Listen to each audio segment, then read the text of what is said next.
What if I told you that the secret to exposing the rapture is hidden in embroidery?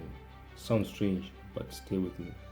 In embroidery, there are two essential elements, the warp and the weft. The warp are the strong vertical threads stretched tight. They never move. The weft are the horizontal threads woven back and forth. They tell the story. They create the pattern. Without the warp, there is no fabric. Without the weft, the warp is bare. Now think about it. What if salvation itself was designed like a tapestry? What if God is his own warp and weft? In the Bible, the sanctuary is the warp, the framework of redemption.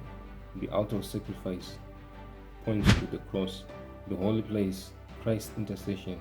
The most holy place, judgment. The ark and the mercy seat, God dwelling with his people. It's unchanging, solid. These are the vertical threads of God's plan.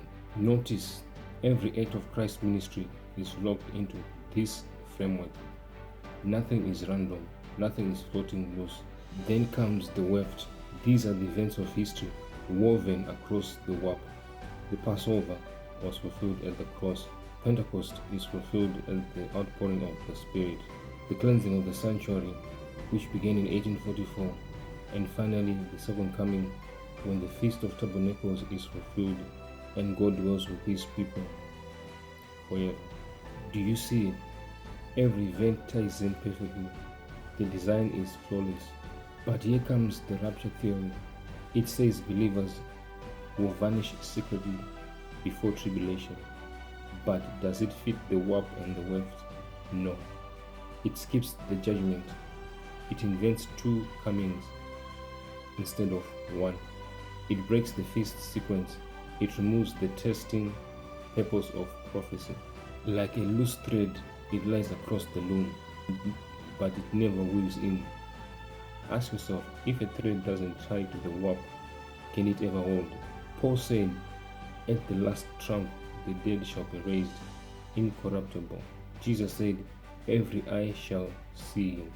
That's one visible trumpet-sounding return, not hidden, not divided. The rapture theory unravels under the weight of Scripture. Which will you believe? The woven threads of prophecy or a loose strand that doesn't fit? When we follow the warp of the sanctuary and the weft of prophecy, the design is perfect. The cross, the Spirit, the judgment, the second coming, every thread fits. Nothing is missing, nothing is added. Friends, the pattern is complete. Don't settle for loose threads. Hold on to the blueprint, because the design of salvation is flawless and it leads straight to Jesus. And as always, God bless you.